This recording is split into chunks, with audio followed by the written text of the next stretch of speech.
Hello and welcome back to An Old Man Watches, and today I'm going to be talking about the 1998 supernatural thriller Fallen, starring Denzel Washington. And as this film begins, Philadelphia police detective John Hobbs, Denzel Washington of course, visits the serial killer Edgar Reese, whom Hobbs helped capture. Reese is on death row, but is in high spirits despite that, and during conversation grabs Hobbs by the hand and delivers a spiteful monologue in an unknown language, assumed at the time to be gibberish, but later identified as Aramaic. As Reese is executed, he mocks the spectators and sings "Time is on my side" by the Rolling Stones. Now, sometime after Reese's execution, Hobbs and his partner investigate a string of new murders reminiscent of Reese's style, which they assume to be by a copycat killer. Following hints given by Reese before his death and by the copycat killer, Hobbs tracks down a woman named Greta Milano. Greta explains that her father, a former police detective, killed himself in an isolated cabin after being accused of a series of occult murders similar to the ones Hobbs and Jonesy, his partner, are investigating. Hobbs visits the Milano family's abandoned lake house. In the basement, he finds several unsettling books about demonic possession and also discovers the name Azazel written on a wall and obscured under layers of paint and grime. If you're starting to suspect that Reese was in fact merely the human vessel of a demonic serial killer named Azazel, and that his death has merely released said demon back into the world for it to resume its grisly, murderous habits, well, congratulations, you're a couple of pages ahead of Detective Hobbs in the script. The good detective soon realises the situation, however, and the stage is set for a battle of wits between the man and the immortal disembodied monster. Now, Fallen bills itself as a supernatural thriller, which smacks to me as an attempt to avoid calling it what it actually is, which is a horror movie.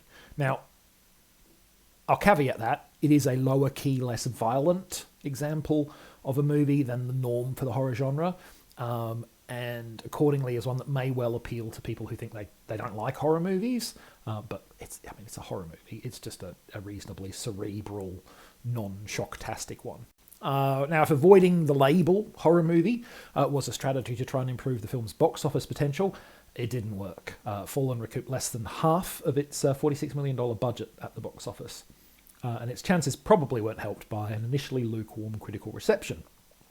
That assessment has changed over the years since the film's release, and Fallen has become something of a cult favourite. In recent years, it's actually been repeatedly identified as one of the most underrated movies of Denzel Washington's career. And overall, I think that reassessment is on the mark, and that Fallen deserved better commercial and critical results than it initially received. So let's dive into why that is.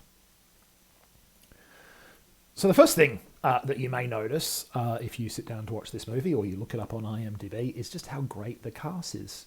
You've got Denzel Washington, but he's joined by John Goodman, Donald Sutherland, James Gandolfini, and M. Beth Davids. That's a very fine ensemble, and all of them deliver the quality of performance you'd expect. And then on top of all that talent, Fallen also features Elias Koteas as the murderer, Edgar Reese. Koteas has in recent years enjoyed TV success in Chicago PD and its related shows, but I will forever remember him for his turn as Casey Jones in the original Teenage Mutant Ninja Turtles movie. Cowabunga, dude. Now, while I might gently, I actually like the first TMT movie, mock some of Elias Koteas' career history, he's a genuinely solid actor, and in my opinion, he's very good in his necessarily brief appearance here, given that he plays someone who gets killed fairly early on. He delivers a suitably macabre and disconcerting performance to cement the strangeness of Reese's response to his own impending execution. That's a vital foundation to the film's eerie atmosphere, and thus to Fallen's overall success as a work of entertainment. So, good work. Now, Shakespeare's Romeo and Juliet takes the unusual step of starting out by telling you how it will end. The fate of the star-crossed lovers is explicitly stated in the prologue to the play. It's a pretty bold thing to do in a narrative work. Audiences typically know the basic place that a story is going to end up. If you're watching a superhero movie, the good guys are going to win. If you're watching a romance, the lead characters are going to fall in love. But despite all that, stories don't generally openly forecast how they're going to end. It makes it easier for everyone to pretend that they don't know the ending and to get wrapped up in the fiction. As with Shakespeare's famous play, however, Fallen takes the fairly bold strategy of flagging its endpoint in its opening minutes, albeit it does it in a slightly more sly way than Shakespeare chose to do. And this is something that could easily go awry. I suspect that some audience members will dislike the way the movie plays out, but I really enjoyed the script's willingness to set up and then play with explicit expectations about the plot's resolution. More generally, I previously mentioned this film's eerie atmosphere, and I think that the creepiness and ooky set pieces, particularly in the first and middle acts, are definitely one of Fallen's strengths. It's a stylish, well-made film, and it delivers on the promise of its premise, which I think is a very important thing to do. Finally, Denzel Washington has always been a reliable leading man, and as expected, and as I've already referred to, he delivers his usual quality performance here.